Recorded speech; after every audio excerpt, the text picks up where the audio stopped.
Okay कर दलियो। Hi my friends, मैं RV से आप सबके बीच आज एक नए वीडियो के साथ पुनः मिल रहे हैं। आप सबको सबसे पहले गुड मॉर्निंग, और जो भी हमारे चैनल पे नए हैं वो गौर करके देखें। और इस वीडियो के द्वारा आज हम एक बहुत ही लाजवाब टॉपिक डिस्कशन करने जा रहे हैं। आप सब देखेंगे, बहुत ही लाजवाब मोस्ट वांटेड टॉपिक हम डिस्कस करेंगे, और एकदम जीरो लेवल से लेकर के एकदम अपर लेवल तक की बात को हम लोग डिस्कशन करेंगे। आप ध्यान से प्रत्येक पहलू को देखिएगा। दूसरी एक बात मैं बता दूं कि यदि आपको वीडियो फास्ट लगे तो आप स्लो कर लीजिएगा, और यदि साउंड कम लगे तो आप साउंड को अपने मोबाइल से वॉल्यूम को बढ़ा लीजिएगा। तो आइए देखिए।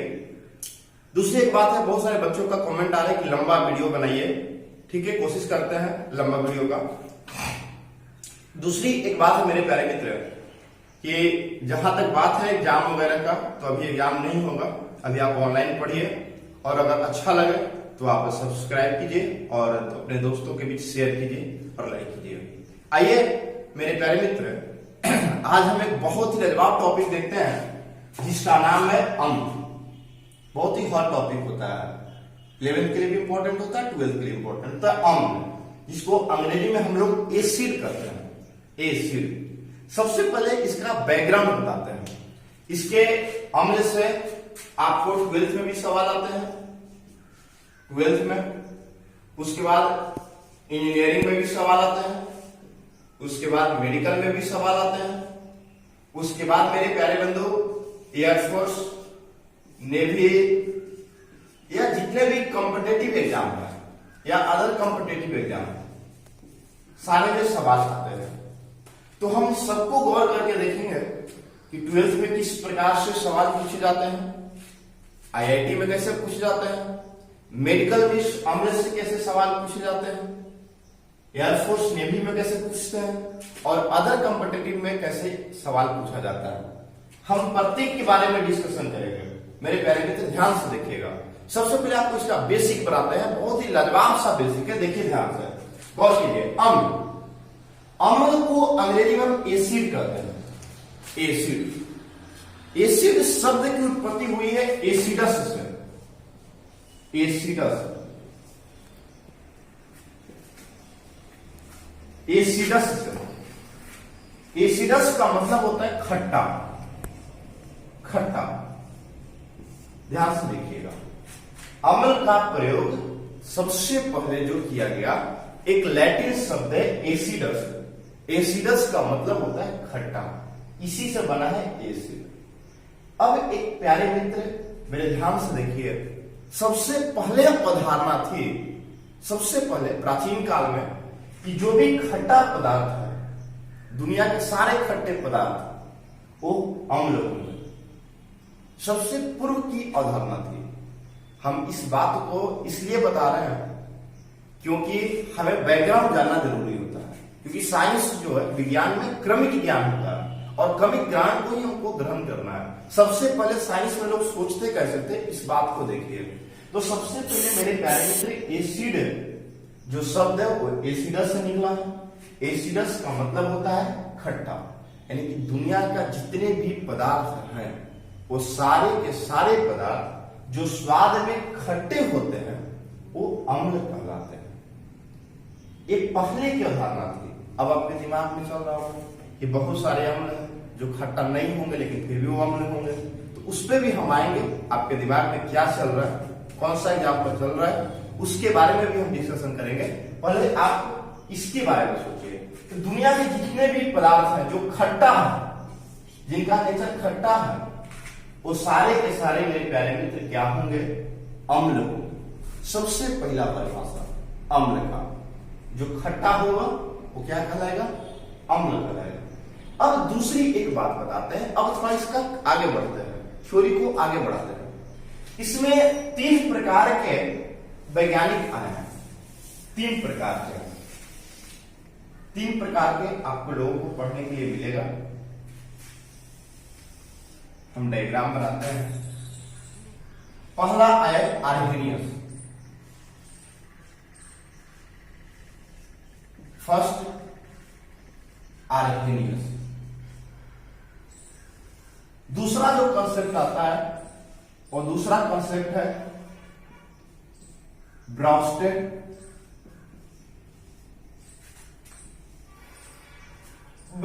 लॉरी का, ब्राउस्टेड लॉरी। और तीसरा जो कंसेप्ट है मेरे प्यारे मित्र, वो तीसरा कंसेप्ट है लीविस का, लीविस। तीन प्रकार के वैज्ञानिक है मेनली, और यही तीन प्रकार के वैज्ञानिक ने अम्ल को डिफाइन किया। सबसे पहले डिफाइन किया आर्हेनियस ने, आर्हेनियस के ही कंसेप्ट को आगे बढ़ाया ब्राउस्टेड लॉरी ने, और इसके कंसेप्ट को आगे बढ़ाया लीविस ने। एक क्रमिक विकास से मेरे प्यारे मित्र अम्ल का। सबसे पहले किसने कंसेप्ट दिया? आर्हेनियस ने दिया। आर्हेनियस के बाद किसने कंसेप्ट दिया? ब्राउस्टेड लॉरी ने कंसेप्ट दिया। इसके बाद कंसेप्ट किसने दिया? तो लीविस ने दिया। अब मेरे प्यारे मित्र तीनों के बारी बारी से हम समझेंगे किसने क्या कंसेप्ट दिया। ध्यान से देखिएगा, गौर कीजिएगा मेरे प्यारे मित्र। अगर समझ में कहीं नहीं आएगा तो आप हमें कमेंट में जरूर बताइएगा कि हाँ ये पॉइंट कैसे हुआ। ध्यान से देखिए, एक तीनों इंपॉर्टेंट है, ध्यान दीजिएगा। सबसे पहली बात हम आर्हेनियस के बारे में डिस्कशन करते हैं। तो आर्हेनियस ने जो कंसेप्ट दिया, वो कंसेप्ट दिया मेरे प्यारे बंधु H+ और OH- का कंसेप्ट। ध्यान दीजिएगा, आर्हेनियस का कंसेप्ट जो बेस्ड है वो H+ और OH- पर बेस्ड है। अभी प्रत्येक का बता देते हैं। दूसरी, ब्राउस्टेड लॉरी का जो कंसेप्ट है, वो ब्राउस्टेड लॉरी का कंसेप्ट केवल H+ पर है, जिसे वो प्रोटॉन करता है। प्रोटॉन, यहां H+ को प्रोटॉन के नाम से करता है। क्यों प्रोटॉन कहा जाता है H+ को, आगे हम बताएंगे। तीसरा, लीविस का जो कंसेप्ट है, और लीविस का कंसेप्ट इलेक्ट्रॉन पे आधारित है, इलेक्ट्रॉन पे आधारित है। ध्यान देखिए, गौर कीजिए। पहले तीनों के कंसेप्ट को समझिए, क्या कह रहा है। आर्हेनियस ने जो अम्ल का परिभाषा दिया, वो आर्हेनियस अम्ल का परिभाषा H+ और OH- के रूप में दिया। ब्राउस्टेड लॉरी ने जो डिफिनेशन दिया, वो केवल H+ यानी प्रोटॉन के रूप में दिया। लीविस ने जो डिफाइन किया अम्ल को, वो इलेक्ट्रॉन के रूप में डिफाइन किया। अब आपको हम बताते हैं आर्हेनियस का डिफिनेशन। आइए मेरे प्यारे बच्चों ध्यान से देखिए, आर्हेनियस ने क्या कहा। आर्हेनियस ने बोला कि जो H+ देगा वो अम्ल होगा, और जो OH- देगा वो क्षार होगा। क्षार का मतलब बेस। मेरे प्यारे बच्चों ध्यान से देखिए, अगर किसी पदार्थ को हम जल में विलय करते हैं, और जल में विलय करने के बाद यदि वह H+ देगा, इसका मतलब है कि वो अम्ल है, और यदि वह OH- देगा, इसका मतलब है कि वो क्षार है।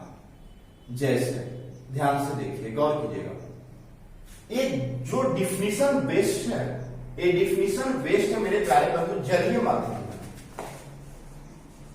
आपको जलीय विलयन चाहिए इसके लिए।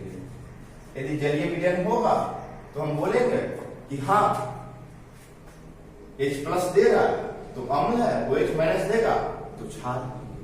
जैसे अगर किसी ने लिख दिया NaOH, सोडियम हाइड्रोक्साइड, और पूछा कि बताइए ये अम्ल है या क्षार है, तो हम देख सकते हैं मेरे प्यारे बंधु यहां पर OH है, तो इसका मतलब है ये क्षार के रूप में कार्य करेगा। अगला एग्जाम्पल देते हैं, लिख दिया किसने कैल्शियम हाइड्रोक्साइड, कैल्शियम हाइड्रोक्साइड। अब हमसे कोई पूछता है कि सर बताइए कैल्शियम हाइड्रोक्साइड क्या है, तो हम बताएंगे कि यहां पर OH है तो ये हमारा क्षार है। अगर हमसे कोई दूसरा सवाल करता है कि सर बताइए HCl, तो हम इसमें देखेंगे OH तो है नहीं, H है, तो ये H है तो H+ देगा, इसका मतलब HCl जो है वो हमारा अम्ल है। दूसरी, अगर हमसे कोई पूछ लिया कि सर बताइए H2SO4, सल्फ्यूरिक अम्ल के बारे में बताइए। तो H2SO4 के बारे में देखिए, OH नहीं है, इसके पास H है, तो ये अम्ल है। ये डिफिनीशन जो बता रहे हैं, ये सारा कॉन्सेप्ट आधारित है किसके ऊपर? आर्हेनियस के ऊपर। लेकिन आर्हेनियस का कॉन्सेप्ट शुरुआत में चला, लेकिन जैसे जैसे साइंस का विकास हुआ, डेवलपमेंट हुआ, वैसे वैसे इसका डिफिनीशन जो है वो छोटा पड़ते चला गया और आगे के कॉन्सेप्ट पर लागू नहीं होने लगा। तो सबसे पहली बात आर्हेनियस से यही जानिए कि जिसे जल में विलय करने पर H+ देता है वो अम्ल कहलाता है, और जो OH- देता है वो क्षार कहलाता है। यह बहुत ही, इसके बहुत सारे ड्रॉबैक हैं, कमी है, सारे एग्जाम्पल को डिफाइन नहीं कर पाता है। एक कुछ समय बाद फेल हो गया। उसके बाद एक नया कंसेप्ट आया, ब्राउनस्टेड-लॉरी। ब्राउनस्टेड-लॉरी जो वैज्ञानिक था वो आर्हेनियस के कंसेप्ट को ही आगे बढ़ाया। इसके में जो ड्रॉबैक आया उस ड्रॉबैक को दूर किया, इसे कमी को इसने दूर किया, और इसने जो डिफिनीशन दिया वो इसने डिफिनीशन H+ के रूप में दिया, प्रोटॉन के रूप में दिया। अब मेरे प्यारे मित्र ध्यान से देखें, अब बोलिएगा कि H+ को आप प्रोटॉन कैसे कह रहे हैं?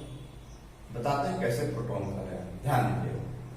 हाइड्रोजन का परमाणु संख्या 1 होता है मेरे प्यारे, एटॉमिक नंबर 1 होता है, एटॉमिक नंबर 1, यानी इसके पास प्रोटॉन की संख्या 1 है और इलेक्ट्रॉन की संख्या मेरे प्यारे मित्र 1 है।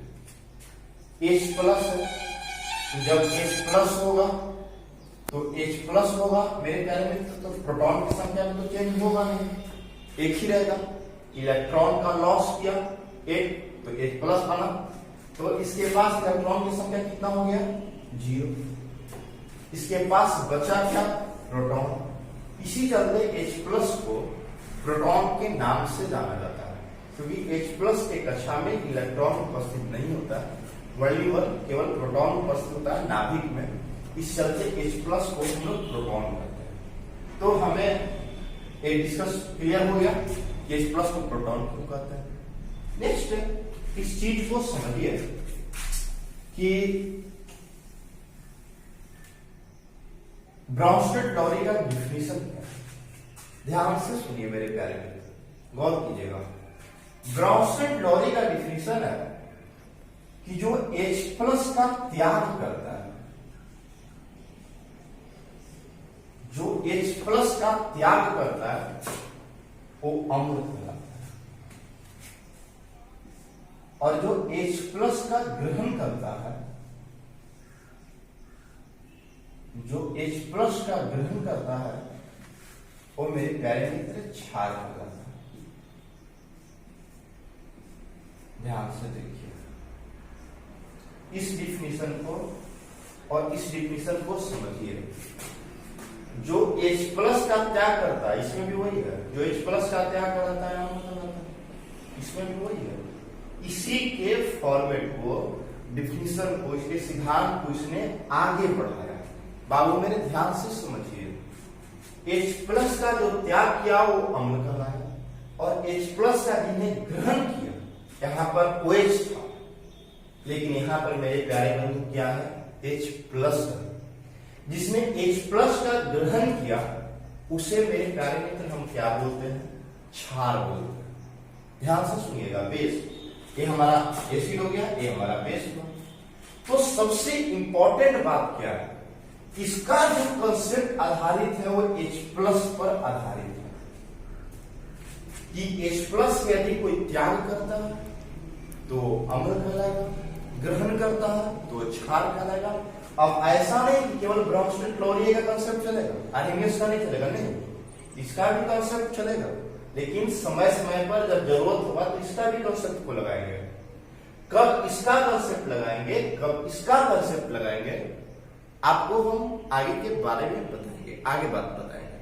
सबसे पहली बात तो ये क्लियर हो गया कि दोनों से देखने के बाद आर्हेनियस कहता था कि जिसके पास OH है वही क्षार हो सकता है, लेकिन अब हम यहां पर देख सकते हैं ब्राउनस्टेड-लॉरी के अनुसार कि जिसके पास OH नहीं है वो भी क्षार हो सकता है।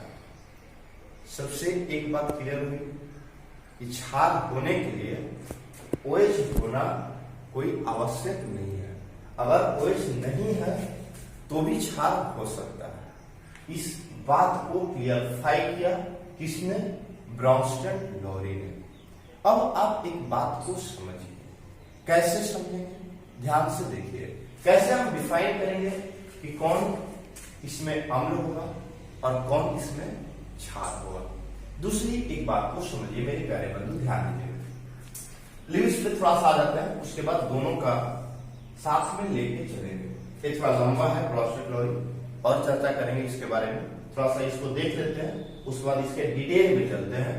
यहां से आपको कंजुगेटेड एसिड पढ़ना है, कंजुगेटेड बेस पढ़ना है, तो इसको देख लेते हैं, उसके बाद इस पर आते हैं छोटा सा, इसके बाद इस पर आ जाते हैं। ध्यान दीजिएगा, लिविस ने दोनों के कंसेप्ट को बदल दिया।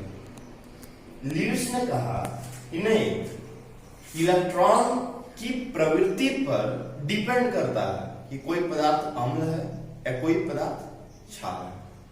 अगर कोई इलेक्ट्रॉन का त्याग करता है या ग्रहण करता है, दो ही प्रकार का चीज होगा, या तो कोई इलेक्ट्रॉन का त्याग करेगा या तो कोई इलेक्ट्रॉन का ग्रहण करेगा।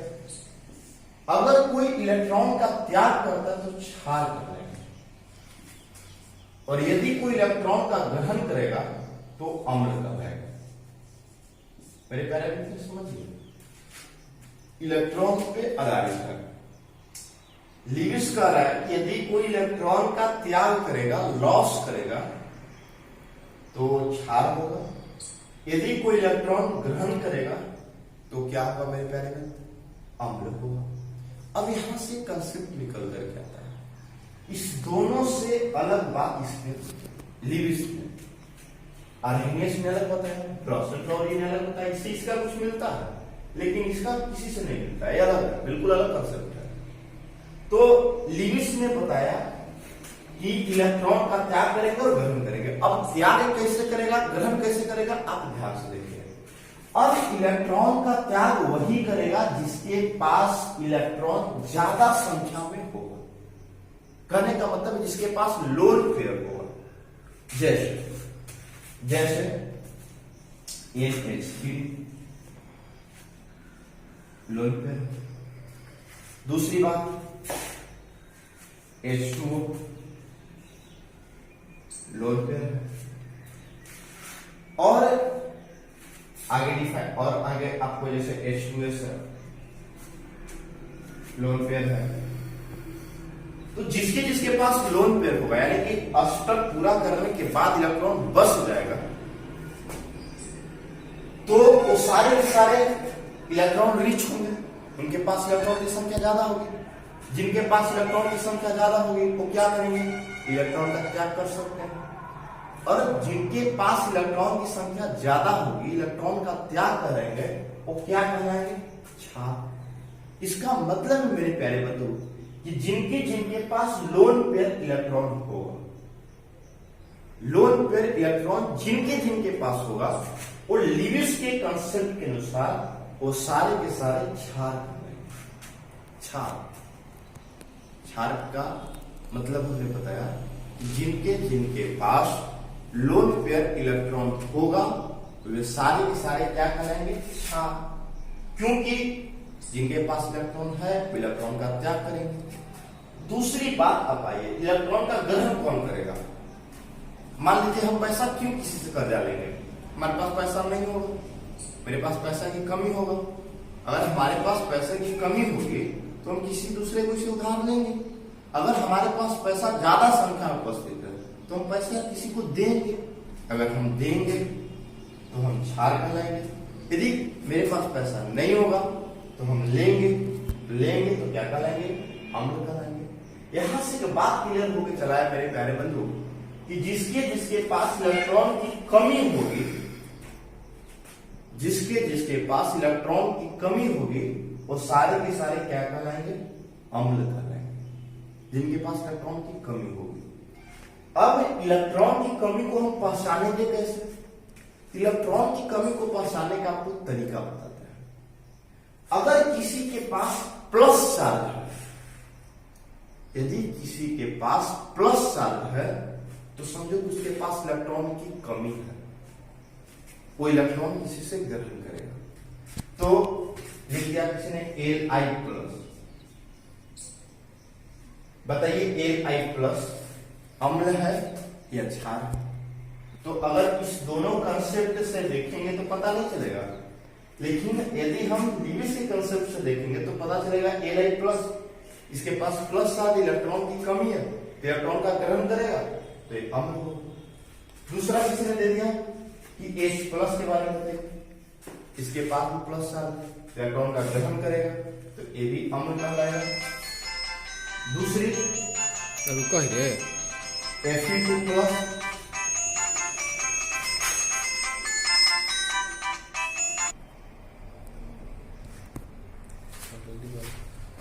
देखिए मेरे प्यारे, तो Fe2+ के पास इलेक्ट्रॉन की कमी है, तो Fe2+ इलेक्ट्रॉन का ग्रहण करेगा तो अम्ल कहलाएगा।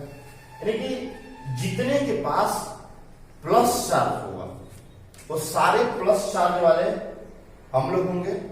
और दूसरी एक बात बताते हैं, सारे माइनस चार्ज वाले, जिनके पास माइनस चार्ज है, जैसे OH-, जिनके पास NH2-, CH3-, जिनके पास माइनस चार्ज होगा वो सारे माइनस चार्ज वाले क्या कहलाएंगे? क्षार कहलाएंगे। क्योंकि माइनस चार्ज वाले के पास इलेक्ट्रॉन रिच होंगे, इलेक्ट्रॉन ज्यादा संख्या में होंगे, इलेक्ट्रॉन ज्यादा संख्या में होंगी तो इलेक्ट्रॉन का त्याग करेंगे, इलेक्ट्रॉन का त्याग करेंगे तो क्षार कहलाएंगे। यहां से दो बात क्लियर हुई, प्लस चार्ज वाले अम्ल होंगे और माइनस चार्ज वाले क्षार होंगे। आप तीनों के कंसेप्ट को एक बार पुनः देख लीजिए। आर्हेनियस का कंसेप्ट कहता है कि H+ का त्याग करेगा वो अम्ल है, OH- जो कर देगा वो क्षार है। ब्रॉन्स्टेड थ्योरी H+ पर आधारित है, जो H+ का त्याग करेगा वो अम्ल कहलाएगा, जो H+ का ग्रहण करेगा वो क्षार कहलाएगा। लिविस ने इलेक्ट्रॉन के ऊपर डिफाइन किया। लिविस ने बताया कि इलेक्ट्रॉन का जो त्याग करेगा वो क्षार कहलाएगा और इलेक्ट्रॉन का जो ग्रहण करेगा वो अम्ल कहलाएगा। इलेक्ट्रॉन का त्याग वही करेगा जिसके पास इलेक्ट्रॉन ज्यादा संख्या में होगी, यानी कि या तो लोन पेयर होगा या तो माइनस चार्ज होगा। जिनके जिनके पास लोन पेयर है और जिनके जिनके पास माइनस चार्ज है वे सारे के सारे क्षार होंगे, और जिनके जिनके पास प्लस चार्ज होगा वे सारे के सारे अम्ल। तो दोस्तों मेरे, आपका अम्ल का ये पहला वीडियो है, अभी हम यहीं पे स्टॉप करते हैं। इसके बाद नेक्स्ट वीडियो बनाएंगे अम्ल के ऊपर, पार्ट 1 है। अभी बहुत सारा चीज में बचा हुआ है, ब्रॉन्स्टेड थ्योरी भी बचा हुआ है। ब्रॉन्स्टेड थ्योरी का एक अलग से वीडियो ही आपको बना के देंगे, क्योंकि ब्रॉन्स्टेड थ्योरी एक बड़ा कंसेप्ट है, उसमें बहुत सारी चीजों को जानना है। तो आप मोटा मोटी इस चीज को ध्यान में रखिए। अगले वीडियो में आएंगे, इस चीज को पुनः एक बार हम रिवीजन करवा देंगे और इसके ऊपर जो सवाल आते हैं, 12th में कैसे सवाल आएंगे, इंजीनियरिंग मेडिकल में कैसे सवाल आएंगे, नेवी में कैसे आएंगे, एयरफोर्स में कैसे आएंगे, उन सारी चीजों को भी डिस्कशन करेंगे। तो आज के लिए इतना ही। देखने के लिए धन्यवाद। Thanks for watching this video. Nice.